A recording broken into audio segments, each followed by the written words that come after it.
Women do not care about your struggles. They hang out at the finish line and they pick the winners. You ever see that movie, The Rock?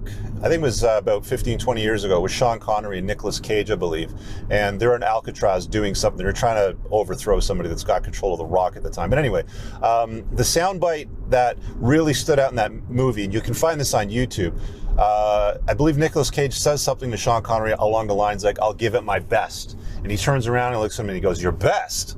Your best? You're going to have to do better than your best. Winners will go out and get the job done, and they'll go home and bang the prom queen. People that say that they tried their best will complain about why they didn't get anything out of it." Again, I'm butchering it. Somebody linked that video somewhere down in the comments. I'll make sure I approve it. But the point of this video, gentlemen, is women do not care about your struggles. They will hang out at the finish line and they'll pick the winners. Now, there's some caveats to that, of course, because somewhere some woman's going to come along and go, "Rich, you don't know what you're talking about. I married my high school sweetheart. We had 2.1 kids. He stayed home and looked after the children. I went to work, and I make $160,000 a year, and we're just fine." Well, again, there's some exceptions to the rule, and on a balance of probabilities, you guys all know that I'm right. And in scenarios where women are going to work and the dude's staying home and she's saying that, I'm doing my best, but he's kind of like, struggling along, trying to do something to contribute, they're not truly happy. They're going to lie about it, but they're not truly happy. Either that or their SMV's too low and they're just making excuses. But back to the point of this video, guys. On a balance of probabilities, they just don't care about your struggles. I'm going to share my own personal story because this one was a very, very hard lesson for me to learn personally. You guys know, if you've been following my channel for a while, quick subscription break. If you're new, hit subscribe and the notification bell. I always share my own stupid experiences in life. It's really clouding over now and starting to rain. Hope you guys can hear me okay. Anyway, a few years ago, around 2014, 2015, my business was transitioning.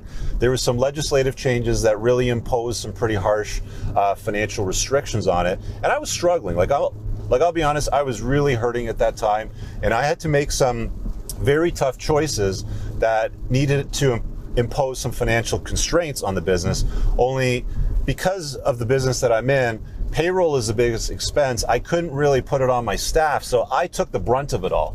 And there was a period of time for at least a few months where I was the lowest paid employee in the company, which was a brutal shift in that dynamic for me anyway. Anyway, at that time, I was in a relationship with a single mommy.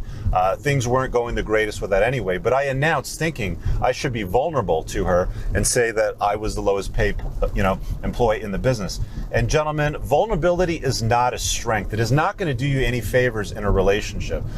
Quite the contrary, it's actually quite harmful. What ends up happening is women's DNA is hardwired to dismiss weak men. And the minute that you announce or imply that you're weak, their DNA, their hypergamous nature is going to kick in. Like, hypergamy can't afford to allow a woman to be around a weak man. You can't blame them for wanting to monkey branch away from you by tuning into their own female nature. I mean, this is what we talk about on this channel quite often, is trying to understand the true dynamics of the world. Quite often this ties into women for a lot of guys because too many of you guys are chasing tail. If I'm being honest with you, you need to spend more time chasing excellence. Card up on the top right. All right, that being said, back to the point. They will not care about your struggles. Do not emote. Do not behave in a vulnerable fashion. There's places that you can do that. You should have a tribe of men that you can do that. In fact, I'll talk about that towards the end of the video. But do not emote to your woman. Solve your problem. It's expected upon you. Men have the burden of performance in this world. Women don't. They just have to show up and look good. Guys have to actually perform. If you demonstrate an inability to perform, to be successful, to deliver, you're going to be dismissed at some point. That point, that line in the sand may be one place or another. It may be further on down the road if she's got more investments in you, if you guys are married, if it's harder to untie the knot.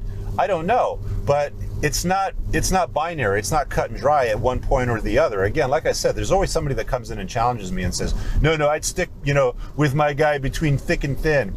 Rich, you don't know what you're talking about. Between thick and thin, I stuck through him.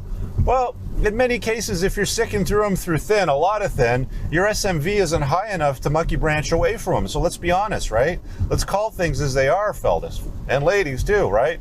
Anyway, back to this point. I'm going to wrap it up on that note. I wanted to keep this short. In fact, I think this is going to be the first video in a series that I'm going to do. I did a quick survey on social media not too long ago, and I asked people publicly, what are the red pill tenets that have really moved the bar, that have been big aha moments for you? So if you missed that, leave a comment below. But I've got about 6 pages of them, 950 words. It's going to end up being a chapter in my book. So subscribe to the channel, look for a playlist on this topic.